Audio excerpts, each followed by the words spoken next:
the pursuit of more wing foiling speed, it's really about comfort. And if you're not feeling comfortable, then you are not riding your foil automatically. You sort of drift into this manual input type of foiling, and that's where you start to make silly mistakes and you just crash. So the biggest thing for speed is building that comfort so that you can relax even when you're doing 30 knots plus. The other portion of going fast that I've talked about in previous videos is how close can you get the foil to the water's surface? The closer you can get it, the faster you'll go until you crash. So there's the two topics for today's video. How do we get our ride height to the maximum so we can go fast? And how do we get stability at speed? Both of these things can be trained, and I've got a few drills that I wanted to run you guys through so that you can also push your speed limits and reach that 25 knot barrier, the 20 knot barrier, 30 knot barrier, whatever you're up to in your wing foiling journey. So let's talk through how to remain relaxed when you're at your top speed or where you're approaching your PB speed, because that's usually when things start to tense up and you're more likely to crash. I think this is a scenario in wing foiling that you kind of never escape from if you are chasing speed. There's always a new PB to achieve, and the reality is you're gonna end up in that situation where you start to tense up again.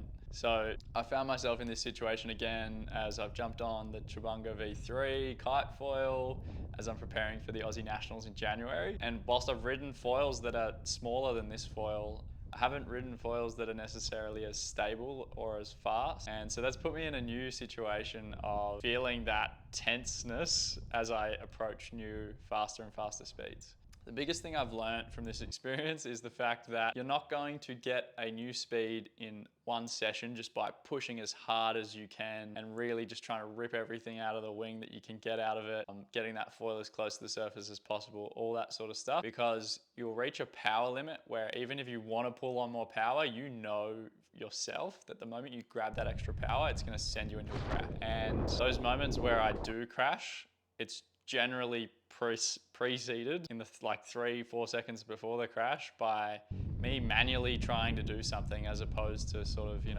relaxed grip on the wing, the posture's right. I'm not trying to push any extra pressure through the foil in different ways than I normally am. And even if I do set a new PB doing that, it's usually in a massive stack getting slingshotted off the board as opposed to something that's consistent and sustainable top speed.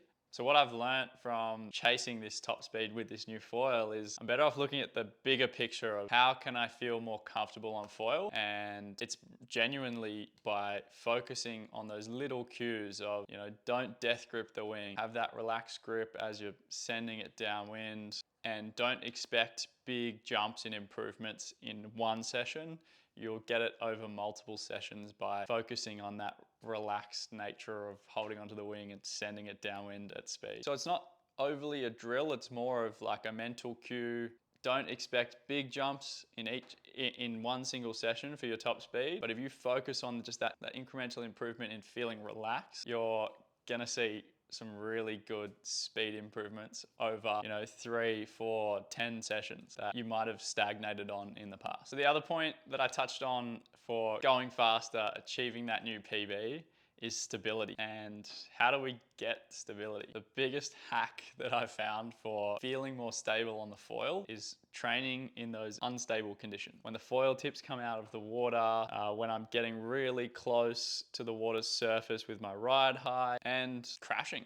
That's right, I practice crashing sometimes just to understand where the limits are. If you've never crashed from riding too high on your mast, then how do you know what ride height you're at? Most people, they'll be out wing foiling, flying around thinking that their foils came to wild, this close to the water surface, absolutely ripping around, and then their buddy will film them and they'll see the clip and they're like, they might as well have a 40 centimeter mast. Like, what are they doing? And I'm guilty of this as well. There's been plenty of times where I've been in that situation. My tricks for my drills for training in unstable conditions start with foil slides. When it comes to foil slides, one of the most important things to understand is tip breaches will be catastrophic if they occur in sort of this angle range through small angles of roll. But if you are wanting to learn to foil slide, then you're gonna need to learn how to roll. You need to get angle on that board, and angle of roll on that board, angle of roll on that foil. So when the tip comes out of the water, the air bubbles have trouble traveling down the foil section and propagating that stall. Like that stall of the foil section created by air being trapped on the foil itself is not going to travel as far because it's just difficult for it to move down in water.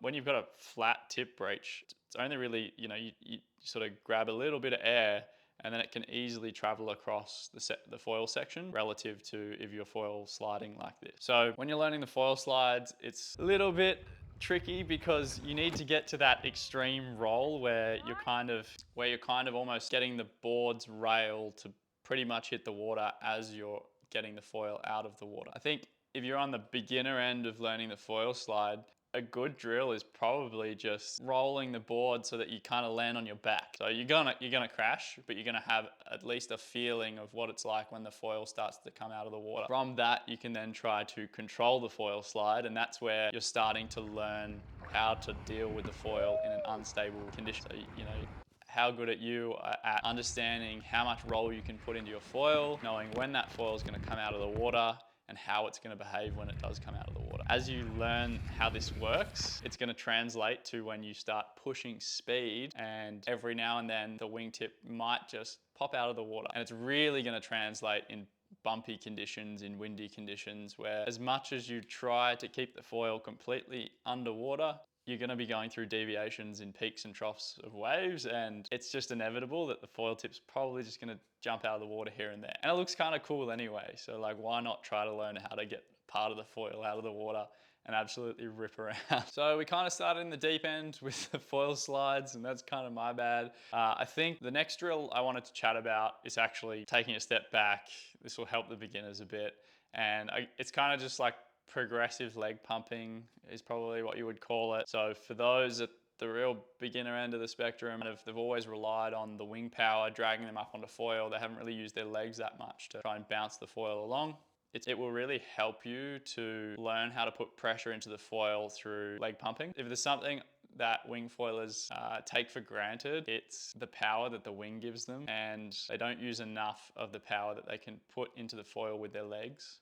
And for any of you guys that are trying to transition across to the parrowing, this drill is also really going to help you. And all it is once you're up on foil, start with small leg pumps just to understand, okay, what does it feel like when I just change the pressure in my feet? Start putting a little bit of pressure through your foil, bouncing it just a bit. As you get going, try faster or stronger foot pumps, and this will slowly progress you into a more unstable situation for the foil, because there'll be times where you press through the foil and maybe you're on a weird part of a wind bump or some chop, and it actually pushes back on you a bit differently than you remember or differently than your muscle memory's taught you.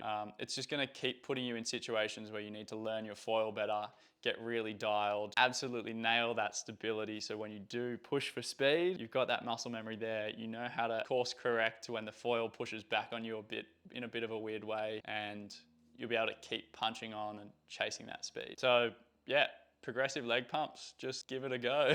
You'll also find that if you're on smaller gear or smaller tails especially, at lower speeds, you'll be able to push your foot pump with enough strength that you actually stall the tail. And I kind of challenge you to give that a go just to see how that feels. Again, learn how to deal with your foil in unstable conditions, because it will help you so much when you are automatically put in that unstable condition when you're going fast. You don't have a choice when you're going fast. It's kind of inevitable that instability is gonna pop up. So why not do it by choice so that you get better for when you don't have a choice and it just pops up as the nature of going fast. And so that we're completely out of order, this one's kind of in the middle, this next drill. It's called the crash on purpose drill, and it's designed to teach you ride height. So maybe I'll get my assembled foil as a bit of a prop and I'll be back. Right, so most people are going to be riding around thinking that their ride height is cane to wild level, somewhere like here, and in reality, it's probably like somewhere like here.